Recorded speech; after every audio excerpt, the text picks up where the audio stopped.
प्रिय भैया बहनों, कक्षा 10 जीव विज्ञान अध्याय 1 जैव प्रक्रम के अंतर्गत हमने पोषण के बारे में, पौधों में पोषण, प्रकाश संश्लेषण का अध्ययन किया।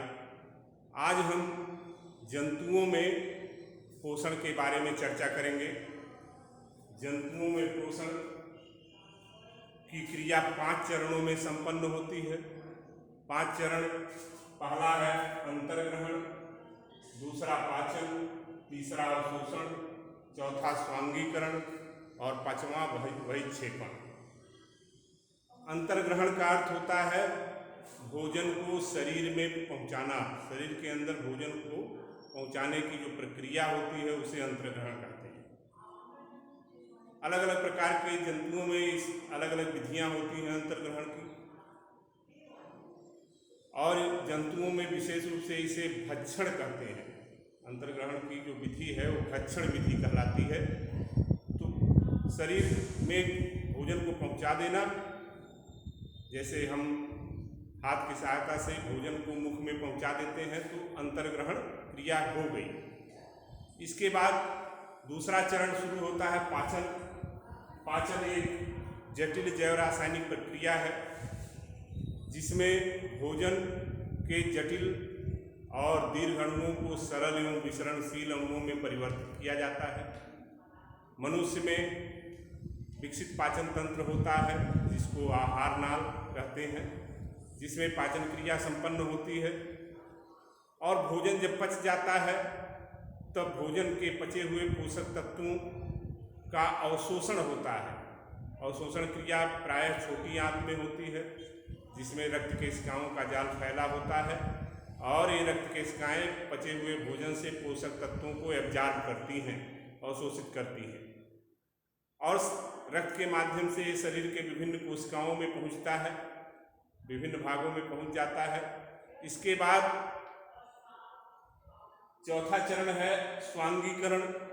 स्वांगीकरण का अर्थ होता है कि जो अवशोषित पोषक तत्व हैं उनका शरीर में विलीन हो जाना, यानी विभिन्न कार्यों में उपयोग में आ जाना ही स्वांगीकरण है। जैसे ग्लूकोज है तो उसका उपयोग ऊर्जा प्राप्त करने में हो जाए, प्रोटीन है तो उसका उपयोग कोशिकाओं के निर्माण में हो जाए, विकास एवं वृद्धि में हो, टूट फूट की मरम्मत में हो। वसा है तो विभिन्न प्रकार की झिल्लियों का निर्माण में प्रयुक्त हो जाए, यानी पोषक तत्वों का शरीर में प्रयुक्त हो जाना, उपयोग में आ जाना ही स्वांगीकरण कहलाता है। इसके बाद 5वां चरण है बहिक्षेपण। बहिक्षेपण का अर्थ है पचे हुए जो भोजन पचता है उसमें कुछ अपच भाग रह जाता है, यानी पाचन क्रिया के बाद बचे हुए अवशेष भोजन को शरीर से बाहर मल के रूप में निकाल देना बहिक्षेपण कहलाता है।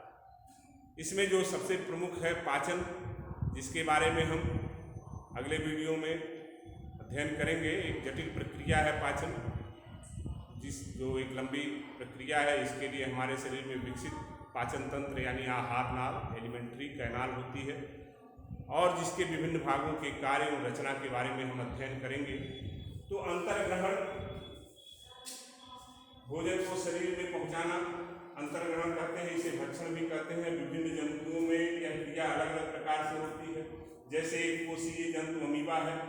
अमीबा में भोजन सतह के माध्यम से ग्रहण होता है। इसमें भोजन उत्पाद द्वारा ग्रहण किया जाता है जिसे फैगोसाइटोसिस कहते हैं। जैसे ये है चित्र, ये भोजन का कण है, ये जलीय जंतु है, कोशिकीय, पानी में तैरता रहता है। भोजन के कण टाइटन, शैवाल आदि इनके भोजन है। तो भोजन के कण जब इसके संपर्क में आते हैं तो इसकी सतह से उत्पाद यानी सूडोपोडिया बनता है, और इस तरह से भोजन को अपने घेरे में ले लेते हैं, और धीरे धीरे इसके बाहर दोनों सूडोपोडिया इस तरह से मिल जाते हैं, बाहर से चिट्ठी बन जाती है और भोजन अंदर चला जाता है। भोजन खाद्य रिक्तिका में पहुंचता है, और खाद्य रिक्तिका द्वारा भोजन का पाचन होता है। बचे हुए भोजन कोशिका द्रव्य में मिल जाते हैं, विभिन्न कार्यों में आते हैं, और जो अपच भोजन रहता है उसे उसको उत्सर्जित कर दिया जाता है। इसकी सतह से ही उत्सर्जन क्रिया होती है। अब हम मनुष्य में विशेष रूप से हम पाचन क्रिया के बारे में अध्ययन करेंगे अगले वीडियो में। धन्यवाद।